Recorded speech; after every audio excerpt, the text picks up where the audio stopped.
Ball knowers. Welcome to the Ball Knowers podcast, Ball knowers pod. where ball knowers come to know ball. Hey, Welcome to the first edition of the Ball Knowers pod. We're going over the first half of the MLB season here on the Ball Knowers pod. My name's Ian. That's Patrick. Let's get after the Ball Knowers pod. let's get after it. I'm feeling good. Now, let me ask you a question with the inaugural podcast, Ian. Technology-wise, don't the viewers deserve a little 411 on how brutal technology has treated us the last hour? Yeah, we're both a little bit retarded, and we spent about 40 minutes on how to record this, and unfortunately, my computer has AIDS, and so now we are on an iPad and an iPhone, while simultaneously I'm recording the sound through my iPhone. It probably sounds like absolutely hot garbage, but that's where we are. Hey, listen, you're not running a podcast if you're not trying to figure out how to do it on the day of. Listen, I'm not a technology knower. I am a ball knower, okay? And we will figure out the technology part eventually, maybe a couple weeks down the road. Yeah. So the inaugural episode is going to roll us through power rankings through the first half of the year. What we're going to do is we're going to roll through the top 10, talk to you about top 10 teams. Then we're going to roll you through the bottom 5, some of the dog shit teams that nobody wants to pay attention to that deserve a shellacking about how brutal they are. And we're going to rip back through and check out the middle tiers where like everything can be up for grabs. So I'll go first here. I'm going to rip through my top 10 with some stats that I feel like are important. Chat down below. Let me know if Patrick's a ball knower off his first 10. I doubt it. No, I 100% am. So here's the way I'm going to break this down. The way I approached my top 10 was quite simple. Take the teams that I feel like have the easiest staying power when it comes down to like thinking about the rankings. I don't want to be a guy, and Ian, I know you're going to do the opposite of this. I don't want to be a guy that changes my rankings every single week. I want it to be relatively pretty consistent, and as things move through, I can be like, yeah, I called that back in June. So with that being said, here's my top 10. Top 10 best team in Major League Baseball. I don't think this is up for debate. Dodgers. Team 2 out of the AL, I got the Tigers. Last 10 games, they're really kind of starting to slide a little bit, but I think they can figure themselves out. I don't know. Did you see Tariq's Screwballs last night? 13 Ks. Oh, yeah, 13 Ks. The guy's a monster. You can't bet against this. Playing consistent. You can't bet against the Screwballs. All right. Hey, you can't.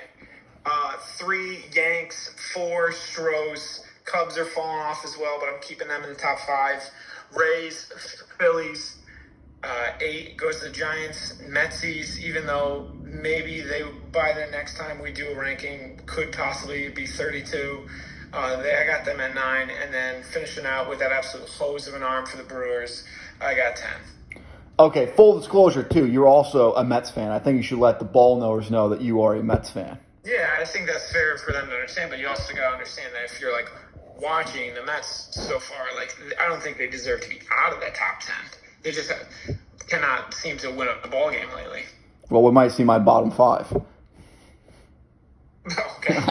All right, so that's my top 10. I mean, I feel like the big thing is that, like,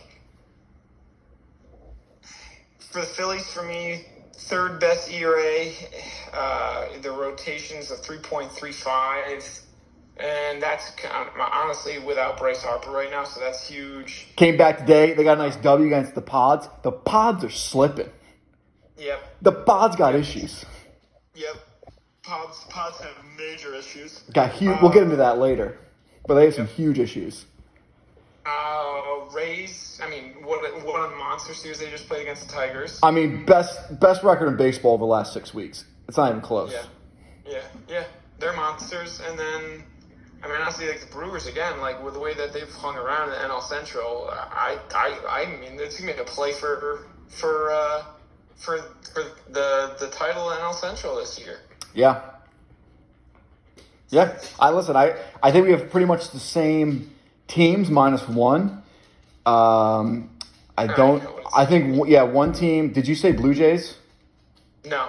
Yeah, that is the one discretion of the probably the Giants and Blue Jays is probably where we're going to disagree. Outside of that, we got the same teams in the top 10, just the order's a little bit different. And I totally appreciate your logic here of thinking, okay, who do I expect to be at the top at the end of the season? My logic is a little bit different. It's what have you done for me lately? And what have you done for me?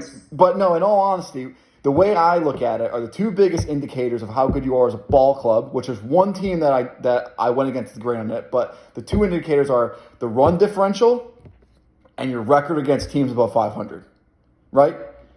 Unfortunately, the Mets are the sad team for some reason where they just play like shit against every bottom feeder team and then dominate 500 ball clubs. It makes absolutely no sense. Yep. But there's a lot of teams out there that dominate against 500, and they also dominate against the bottom feeders like they should, and they also have a high run differential. So what does run differential point to? I think at the end of the year when you look at it, who are the best teams with the best odds to win a World Series is normally they have the highest run differential, and they have a great record against 500 teams. And then when you're looking at the end of the year where there's like between like 2 or 3 teams who are coming up for that final wild card spot, regardless of their record, what you're looking at the run differential. And the teams that seem to squeak by, everyone gets nervous about. I think it was like the A's a couple of years ago, maybe it was like the Giants, where they're just playing too many close ball games to the point. Right, they're just getting lucky baseball. Yeah, they're getting timely hitting. They're still a good baseball team, but it's like, can you trust them to win games when it matters most in the postseason when they've been squeaking by in the regular season? And they're not getting those dominating wins that you like to see from the better ball clubs. All right? So for that reason, the Tigers have a better run differential and a better record against over 500 teams than the Dodgers do. So you flip them for one? Tigers at number 1. The Great Whites of New York or Great Whites of Detroit are having a hell of a season. And the reason why I also think that they will finish number 1 at the end of the season compared to the Dodgers is because the Dodgers are getting a little bit older. Mookie Betts is not having the same year that he normally has. And they're pitching. Oh my God, their pitching is just absolutely atrocious. Fortunately for them, they have Freeman, they have Tavares, they have Ohtani, Max Muncy, Will Smith. Like, they have an incredible lineup that's just absolutely mashing. Even Andy Pajas has turned into an absolute superstar to nowhere. Very annoyingly, that's what the Dodgers do. But then you look at the Tigers. You got Javier Baez back. You got Spencer Torkelson finally producing. You got Riley Green being an all-star caliber, left fielder. You got McKinstry. You even got Dylan Dingleballs, who's absolutely mashing behind home plate. Like, they are also a just top to bottom absolute stud lineup. And so I wouldn't want to face them in October either. So that's why I put the Tigers first. And I also think they have an easier division. So therefore, they will have the better record and will ultimately have an easier way of getting to the top than the Dodgers. Because the Dodgers are going to have to struggle with the Mets, Phillies, and possibly the Cubs, depending on how they get back together. At 3, no. What were you going to say about the Cubs? Go for it about the Cubs. I wasn't going to say anything about the Cubs. I said, like, your thing with the Dodgers, though, is that, like, yes, they're getting older, but they also haven't had 2 of their best starters pitch yet. But I feel like it's the same story every year. So that's why I'm leaving them at... that, but, like, Snell's coming back. Glasnow's coming back. Snell's the most overrated pitcher in baseball. Doesn't get you innings. Not in the postseason. All right, moving on. At 3, I have the Stros, which, again, goes against the grain because the record against 500 is not fantastic, and also they have a very, very low run differential. But here's the thing. They have been out without the top 3 best hitters in baseball in Yordan Alvarez for the majority of the season, and all of a sudden Jeremy Pena has turned into an absolute stud at shortstop. He's a stud. He's an absolute stud at shortstop. So I fully expect them to continue, and they also play, just like the Tigers, in an absolute hot garbage division, and I continue to expect them to just steamroll them into winning another playoff berth in the NL West. Or AL West, excuse me. I got the Cubs at 4. For ball knowers. Yeah, the ball knowers are struggling a little bit. Yeah, unfortunately, the ball knowers do make errors. It doesn't mean I don't know ball, all right? The Cubs at 4, I think that was tough to put them in front of the Yankees. I do like them better as a team, though, than I do like the Yankees. I feel like the Yankees at 5 is where I have them right now, is they just keep doing the same thing every year where they're very, very front-loaded, right? Like, they have Judge, you have Goldschmidt playing well, you have Stanton. And right now, I mean, Jazz Chisholm's playing at an elite level, but unfortunately, it feels like the lineup every single year drops off after the 6th spot or after the 5th spot, and they just crumble in the playoffs for that reason because everyone's like, all right, we're just going to pitch around these 3 guys and we're going to crush them. I feel like you can say the same thing about the Cubs, though, no? Once you get past their top 5, and obviously Yankees top 5 is better than the Cubs top 5. I mean, know that they got old Michael Bush, old George W. at first base, holding it down. Yeah. I don't know. I'm a ball Norse. I should know this, but I think Nico Horner has not played well and has been hurt a little bit this year, if I'm not mistaken. I haven't watched a lot of Cubs ball. I feel like he's been injured a little bit. Yeah, I'm going to be honest with you. I don't even think Nico Horner is playing right now for the Cubs. All right, chat, let me know how not a ball knower I am with Nico Horner, but I'm pretty sure. All right. The Yankees at 5 is tough. Again, I just don't think they're ever going to crack into that top 3. I just don't think they have the talent to match the Tigers or Dodgers, unfortunately. And the way those Tampa Bay Rays are playing at number 6, how do they keep doing it? Year in, year out, playing at a fucking minor league stadium, and here they are just being an absolute wagon. Junior Caminero is an absolute stud. Jonathan Aranda, stud. Yandy Diaz, stud. Is that a team you want to face in October? I don't want to face them. Pete Fairbanks might be the craziest pitcher in baseball. Do you see those eyes? The guy's absolutely nuts. He's a lunatic. He's an absolute lunatic. Love it. So I got them at 6. Sorry, I'm taking too much time now. At 7, I got the Phillies. To still be at the top of the NL East without Bryce Harper is absolutely phenomenal. I expect them to keep steamrolling. I easily expect them to win the NL East. I'm sorry to your Mets. No, that's fine. I feel like you can't say what you said about the Dodgers, about them and like their typical like, hey, they're old guys that are going to fall off the map, and then you pick the oldest team in like the NL to win the NL East. No, well, the difference is that Kyle Schwarber and Bryce Harper are absolute studs. It's like Mookie Betts has a 700 OPS. And is an absolute liability at shortstop. I mean, he's having his probably best year defensively at shortstop, but he's still not great. No. So that's why I'm saying like they're getting a little bit older. And like Max Muncy, I feel like goes through stretches where he's legitimately Babe Ruth, and then next week you'd think he's that's Nick Castellanos. It's the same argument. Yeah, him and Alec Boehm. Yeah, they're very similar players, but they just like they get on hot streaks. But I trust the Phillies more than I put the Phillies 7th. What's the difference? I put the Dodgers 2nd. I mean, I feel like we're arguing over nothing here. No, I was just going off of the argument that like when you're sitting there saying, "Hey, the Dodgers are this team that like I can't put one because they're older guys." And that's not why I didn't say because they were older. It has to do with the run differential and the record against 500 ball clubs. True. Ball knowers, listen up. I said that. All right, at 8, I got the Jays. Absolute wagon. If I'm not mistaken, I think they just took the lead against the Yankees as we're recording this. They're an absolute wagon right now. I fully expect them to compete for the AL East. Possibly, that Yankees-Rays Blue Jays at the end of September is going to be quite the race. At number 9, I have the Brew Crew. I don't believe in them much. Honestly, couldn't tell you many players in their ball team. But they just keep winning ball games as well. It's like they're like the Rays. They just keep pulling these no-name people out of nowhere to just keep getting W's. All right? And then throughout my top 10, I have the New York Mets from Queens. They have a talent to be a top 3 team, and for some reason they just haven't put it together this year.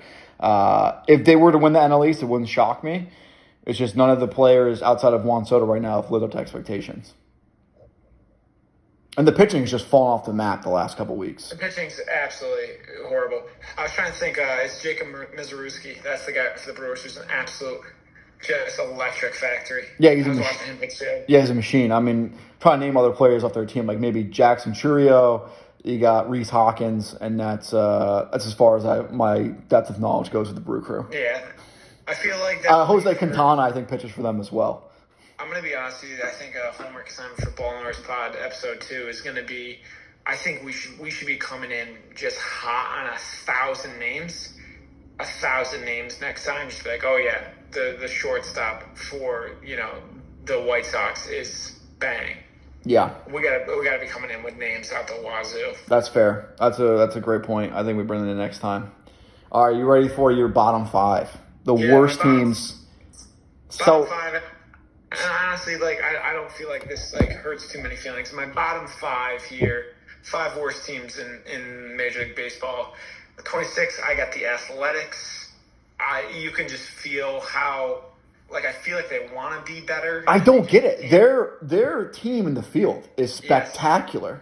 Yes. It's that thing though where it's like you know how like when teams are just like they haven't spent enough time actually playing real baseball together, they just can't figure out how to win regular games. Yep. That's the Athletics. They're just very good. They just can't figure out how to win games. Yep. Do you think Brett Rooker, I know that they think that Jacob Wilson, I think, is going to start at shortstop most likely, but I think Brett Rooker's having a better year, and unfortunately, he's a DH with, a bunch of amazing DHs in the AL. I think they trade him come the deadline.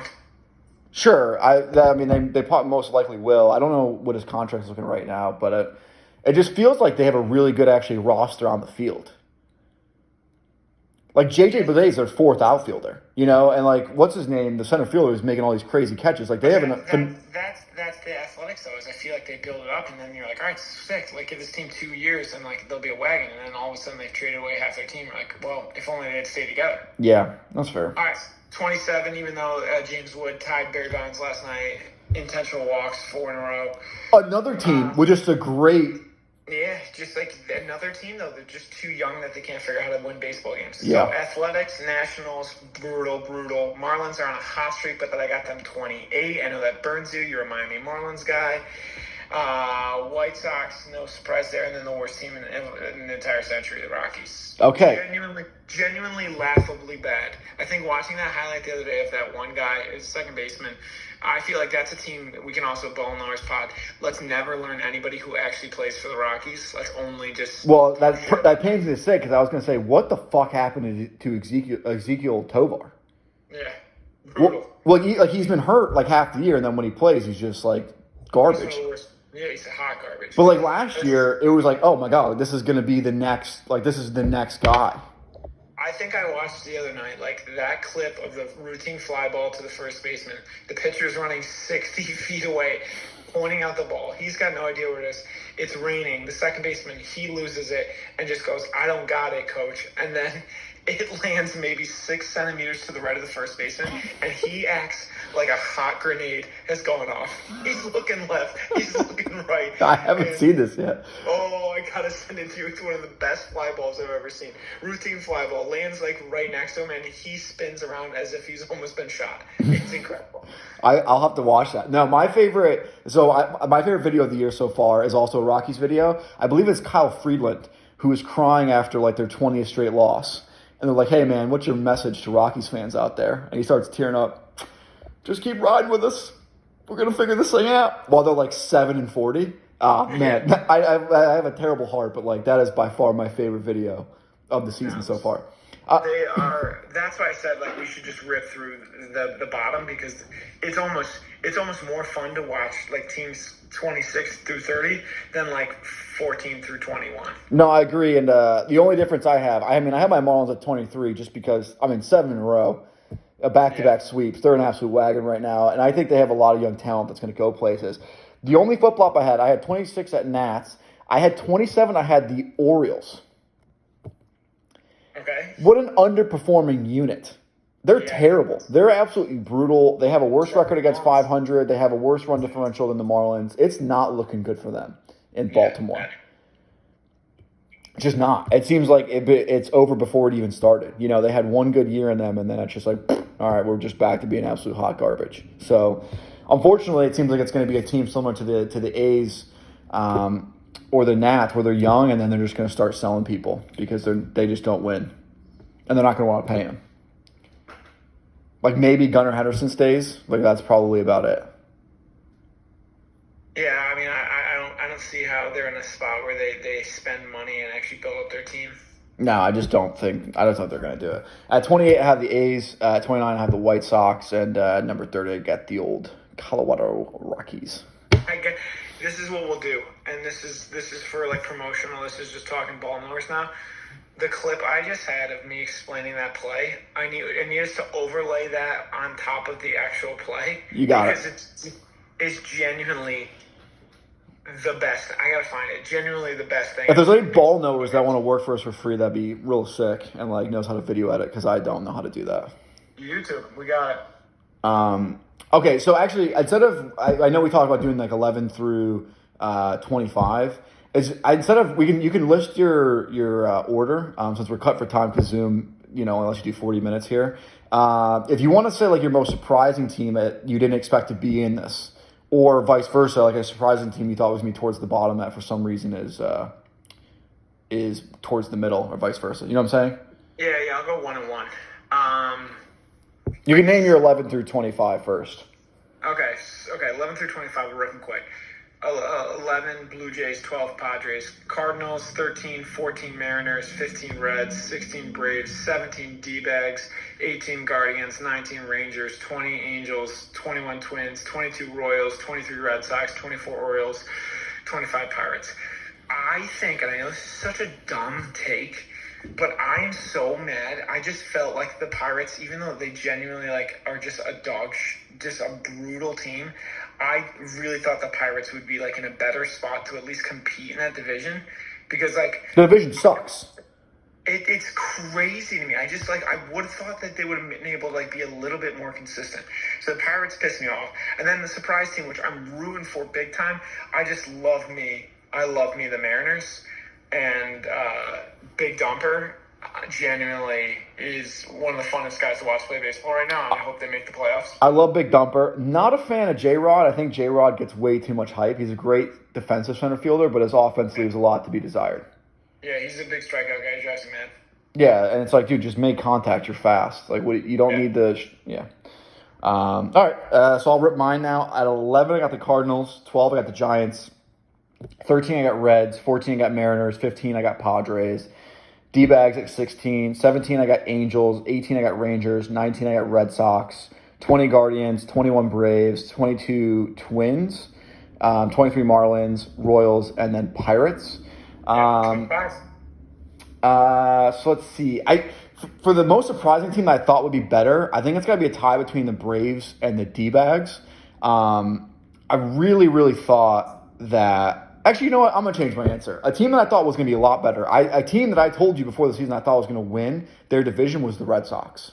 Yes, you did. I really thought they had the magic. Signing Crochet, right? You got signing Bregman. But then the whole drama starts. And this is why analytics it sucks. And that's why it shouldn't be always overvalued, right? It's because it's okay, we can just put all these players wherever we feel like it. And whether or not you think that Devers was being a crybaby or not is irrelevant because it bothered him and it affected his play and it clearly affected the team and affected it when the big 1B man, Tristan Casas, goes down, tears the old ACL, and they're like, hey man, how about you play some 1B? And he's like, yeah, I'm good. You told me I could just sit on the bench this year. It seems salvageable to that point, and then once that happened, the season was kind of done for them. And they've really, really fallen off since they traded him. They have not played well. No. Yeah, they've been a disaster. Because essentially, the owners are actually, yeah. Yeah, and then I would say the biggest surprise team for me that I thought was going to be absolutely terrible is the Cardinals.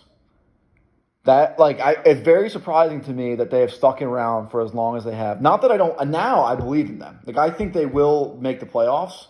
I don't think they're going to make any crazy moves, which I think is what they always do, and they kind of stick around to the end. But I mean, you look around the diamond. Brendan Donovan's having a career year. Going to have his first All-Star appearance, hopefully. Wynn has turned into a very good shortstop. Even Arenado has turned his defense around. His offense is still a lot to be desired, but his defense has been there. You have you moved Wilson Contreras over to first base. He's looked a lot better defensively this year. His offense has come back. The catcher position, Pedro Pajes has turned into a very good catcher. You have Yoho Pozo as the backup. They're pretty decent. And then the real surprise is, what's his name? The center fielder is, he just hit a home run yesterday. This is terrible for the Ball Knowers pod. Ball Knowers, we know Ball.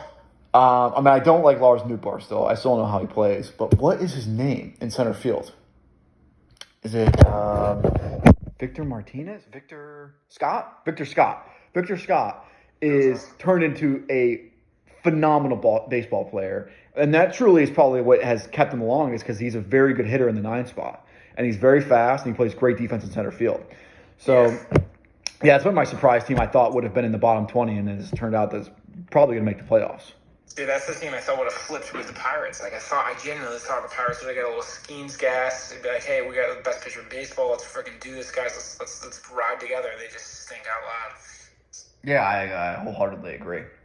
Yeah. So I think that'll do it for our first EP of the Ball Knowers Pod. Ball Knowers Pod, episode 1. If you enjoyed this, please like and we should score every episode 1 to 5. I think for our first one, I give it a 3.2 off the bat. Yeah, I'm gonna give it a 2.9. I feel like definitely us missing names that crushes us. Me recording in the dark through mosquitoes. No, that's awesome. That's sick, actually. It hurts so. I got 1,000 mosquito bites. You're just playing through the pain, day to day. Yeah. 2.9 feels good. I want to leave room for growth. So sure, I agree. I just think the enthusiasm is there. There's a place for growth on the technical side for sure, and also on the knowledge side of the ball players. Yeah, for sure. All right. Well, if you enjoyed this episode, like and subscribe to the Ball Knowers Pod, and we'll see you next week. See you next week, fellas.